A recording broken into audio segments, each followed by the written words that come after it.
Друзья, какой здесь стоит аромат, просто пьянящий. Всем привет. Рано или поздно любой архаман сталкивается с такой дилеммой, когда у орхидеи появляется на цветоносе деточка и возникают вопросы, стоит ли эту деточку отсоединять. Если отсоединить, то куда ее пересадить? А если деточка цветет, то стоит ли цветущую оставлять, не забирает ли у мамаши эта деточка силы на цветение и так далее и тому подобное. И потом после отделения, как ухаживать за самой мамашей орхидеи и за самой деточкой орхидеи. В общем, в этом видео, друзья, такое будет обзорное видео.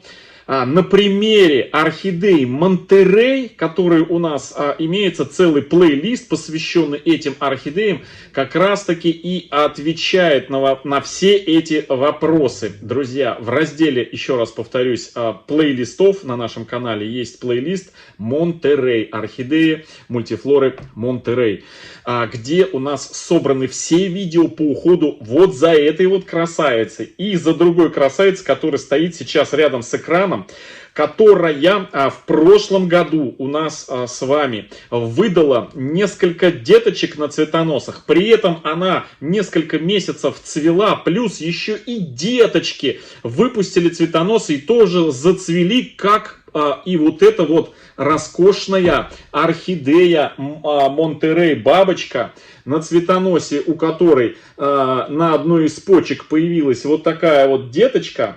И эта деточка зацвела. Вот она, друзья, это цветет деточка. И напомню, что сейчас у нас еще апрель, заканчивается апрель. И эта деточка у нас цвела еще в декабре прошлого года, то есть получается 4 месяца назад, когда мы разделяли ее сестричку, такую же Монтерей, но только пилорик, в варианте цветения такого не раскрывшегося тюльпанчика, когда у нас у этой деточки, у этой орхидеи на цветоносах появилось 3 детки, которые качали у мамаши прям сильно-сильно качали энергию, соки, все-все-все. И мы одну из деток цветущую отсоединили. Вот мы сейчас посмотрим на состояние мамаши. Тем более, что на момент отсоединения деточки с цветоноса мамаша катастрофически потеряла тургор, друзья. Плюс у нее огромное количество корней было гнилых, то есть практически их не было. И мы ее пересадили, мы ее подчистили, мы ей отсоединили деточку с цветоноса, 2 деточки оставили. И начали после пересадки, когда она немножко более-менее адаптировалась, начали эту орхидеечку обрабатывать вот этим вот тоником для орхидей, в состав которого входит янтарная кислота, один из компонентов, которые используют для антистресса. Плюс еще и витамины здесь имеются. Очень хорошее средство, которое мы уже много лет назад начали применять на нашем канале при пересадках, при первых отпаиваниях после получения орхидей по почте, купленных их в магазине. В общем, всевозможных ситуациях, когда орхидеи получают стресс, либо наоборот при предстрессовых ситуациях, да, обрабатываем орхидеечку при пересадке, чтобы орхидеечка хорошо себя чувствовала после пересадки. Собственно говоря, и эту орхидеечку пилор, которую мы с вами в декабре прошлого года, 4 месяца назад, разъединили. Вот, собственно говоря, сейчас я вам покажу. Подождите, давайте посмотрим сперва на деточку, которую мы срезали с цветоноса. Да давайте сразу все. Вот, собственно, мамаша. Вот, мамаша, которая потихонечку, помните, месяц назад она у нас начала желтить листья. Даже не месяц назад, а побольше, и они катастрофически теряли тургор. Мы начали эту орхидеечку обрабатывать спрейчиком. И спустя, друзья, раз в 10 дней, ну точнее не раз в 10 дней, а перед каждым поливом. И вот у меня вчера был день полива одной партии орхидей. Я поливал вот эту вот монтерейку. А эти у меня сегодня-завтра будут поливаться, но они еще вроде бы как рано их поить. Но тем не менее я сегодня хочу очередную процедуру. За день до полива сейчас я обрабатываю, ну мы начинали видео, я показывал уже, как мы обрабатываем. Обрабатываю эти обе орхидеи, опрыскиваю прям вот этим вот тоником. И в плейлисте орхидеи Монтерей у нас все это есть. И есть видео месяц назад, как выглядят эти орхидеи, собственно, до начала обработок вот этим вот спреем. Так, ну давайте сперва посмотрим нашу деточку, которую мы отсоединили и пересадили. Как она сегодня себя чувствует. Вот такая вот малявка. Корни собственные у нее, смотрите, уже проросли. То есть мы 4 месяца назад ее отсоединили с цветоноса. И вот на сегодня она у нас сидит в триферне. Это, друзья, триферн. Эта орхидея тоже у нас участвует в проекте. Проект называется «Триферн для орхидей», где в этом проекте мы сажаем пару дюжин орхидей, посадили в разном состоянии в один компонент, в триферн. И у нас больные были орхидеи гниющие, и деточки, и взрослые, и подростки. И вот одна из тех орхидей, это отсоединенная с цветоноса деточка. Вот так вот она у нас посажена в триферне, и вот в таком она сейчас состоянии. То есть она и корни нарастила, видите? Но сейчас они посеребрились, корни, потому что пить орхидея хочет. Это уже здесь выросли у нас корни. Смотрите, какой даже в дырочку сюда пролез. Корень, видите, дорос до сюда, пролез и вылез вот здесь вот. Вот. И эту орхидею мы вместе с вами тоже обрабатываем вот этим вот тоником, что я, собственно говоря, сейчас, пользуясь случаем, и сделаю. Прямо вот так вот, раз, вот так. Хорошо обработал. Вот, видите, опрыскал ее. Вот. Такой легкий, знаете, ну, янтарной кислотой пахнет. Все, ставлю ее на подоконник, где хороший у меня дневной свет, но не прямые солнечные лучи. И теперь посмотрим на саму мамашу, друзья. Тургор у нее медленно, но уверенно восстанавливается. По крайней мере, листья выпрямляются. Еще буквально месяц назад они все были вот такие, как скомканный кусок бумаги. Сейчас, смотрите, выпрямились. Листья выпрямляются. Более того, у нас у орхидеи появились новые листики. Смотрите, из пазухи вылезли листики. У деточки вылез новый листик. Видите, на цветоносе тоже вылез листик. У другой деточки тоже из точки роста вылез новый листик. Вот он. Видите, кончик. То есть после обработок наших тоником, тоник очень хорошо себя как антистресс показал вот на примере этой орхидеи. Значит, цветущие, друзья, уже орхидеи я тоником не обрабатываю. Нету в этом смысла, незачем. Потому что если до начала цветения орхидей мы не обрабатывали тоником, и обработав, когда орхидея зацвела, то высока, с большей вероятностью, орхидея просто сбросит цветы от ненужной стимуляции. А если мы орхидею до начала цветения и кормили, и стимулировали, и продолжили в том же ритме, то орхидея, зацветая при этих процедурах и начиная цвести, то есть она более, скажем, ну, нормально адаптированно к этому относится и уже не воспринимает легкую подкормку и стимуляцию, как, знаете, как, ну, это и ни к чему на самом деле, это лишняя трата сил, средств и материалов, да.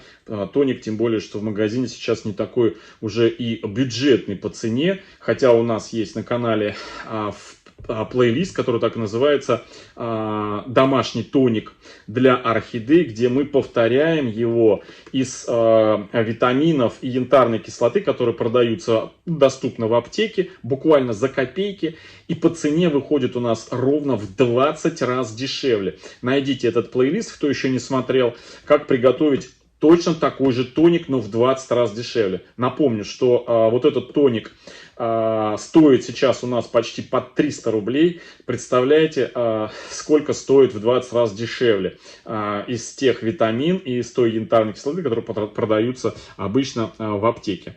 В общем, зайдите в плейлисты, и там есть домашний тоник для орхидей. Вот, и там вот мы его делаем. Там буквально пара-тройка видео, вот, но в которых рассказывается, как его приготовить, как его хранить и как его использовать на тех или иных орхидеях. Все, друзья, вот я сейчас очередную делаю обработочку Монтерея, потому что прям и деток прыскаю, и саму Монтерейку с обратной стороны листьев. Желательно прям пожирнее набрызгать. Вот, друзья, вот так вот. Все. Как просохнет, завтра я уже буду ее поливать, потому что у нас грунт уже подсох, и уже суховатый мох стал. Вот. Но корней пока не видно у самой орхидеи. Но хотя нет, вот у нас корень один пробился уже, то есть корни растут у пилорика Монтерея. Вот. Ну и, собственно говоря, она чувствует себя хорошо. Еще 2 детки у нас здесь имеется. Вот, у них корешки полезли, видите, раскуклились корешки. И вот он какой жирненький корешок, наконец-таки. А между прочим, вспомните видео месячной давности, у нас у этой детки корней вообще не было. И мне писали комментарии, как пробудить, ничего не делали. Никакими стимуляторами мы не брызгали, за исключением вот только вот этого тоника, который применяю за день до полива. С какой периодичностью получается? Ну, вот там написано в инструкции, что раз в 7-10 дней его применять, но я применяю реже, потому что применяю перед поливом за день, а полив у меня раз в 10 дней, раз в 2 недели. То есть в зависимости, какие дни были. Если жаркие, сухие, то раньше поливаю, раз в 10 дней. Если влажные, мало было солнца, прохладно было, то раз в 2 недели, в 14 дней поливаю.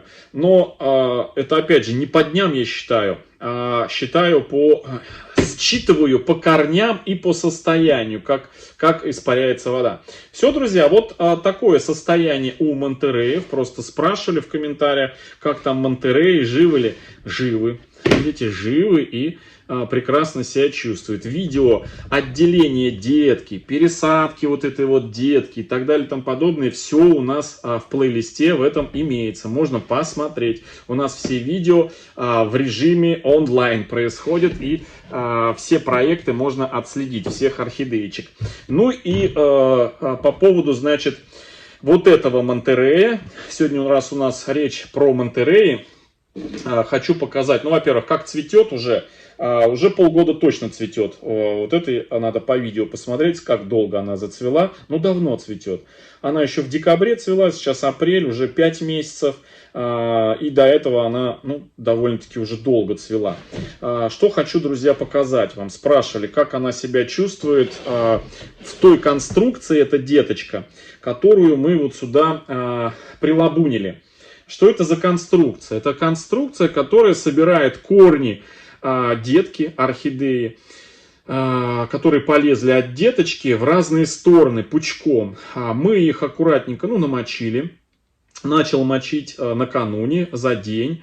Ну, несмотря на то, что сверху веломен за сутки просох, он внутри все равно еще был влажный, напитанный. Поэтому на следующий день, когда мы делали эту процедуру, стягивали корни друг к другу, чтобы поместить вот в этот вот горшок и накидать туда мокрого сфагнума, ну, для того, чтобы... Вот вчера я опрыскивал корни, прям вот хорошо брал, поливал, когда мамашу, я брал опрыскиватель вот такой вот, и прям с обратной стороны, вот тут, где дырочки Вот, и отсюда прям шпарил из этого опрыскивателя так, чтобы мох намок и корни зазеленели. Вот прошло сутки уже, вот, корни чуть-чуть подсохли, но что хочу показать вам? Значит, хочу показать, вот сколько, несколько недель прошло с того момента, когда мы этой орхидеи корни стягивали в этот горшок, вот. И хочу обратить ваше внимание, когда мы это делали, вот этот корень, он касался лишь только дна, то есть кончиком. И вот за это время, посмотрите, он уже вырос и пошел по кольцу, видите, по кольцу вот, этого горшка. А представьте, если бы я не засунул его в горшок, то этот корень был бы сейчас торчал сюда и, не пойму, пахнет что ли? Не пахнет. Вот. И он бы не поместился ни в один горшок безболезненно при последующем отделении этой детки от цветоноса и самостоятельной пересадки. А так пока он идет все в радиусе горшка. Все корни растут в радиусе горшка, что существенно нам облегчит пересадку, когда орхидея закончит свое цветение, когда мы налюбуемся и наконец-таки отсоединим ее от цветоноса, от мамы и отправим ее уже в собственный персональный домик. Ну а пока, конечно же, благодаря мамаше, ее корней, и она хорошо тоже растет, этот цветонос получает питание, вот, и соответственно, цветет за счет вот именно мамаши. Вот, потому что деточка такая маленькая, она самостоятельно, если бы она была не на цветоносе, она бы ни за что бы не вытянула. Ни за что бы не вытянула вот такой вот цветонос, тем более в течение нескольких месяцев цветения. Поэтому пока наблюдаем, смотрим и любуемся. Стоит эта орхидея вот здесь вот на углу. Вы ее можете сейчас видеть несколько месяцев подряд в предыдущих видео. В общем, друзья, вот такое сегодня видео промежуточное про наши монтереи. Все у них хорошо, растут, цветут и развиваются. А вам, друзья, всем хорошего настроения, всем добра, здоровья, до встречи в следующем видео. Всем пока-пока.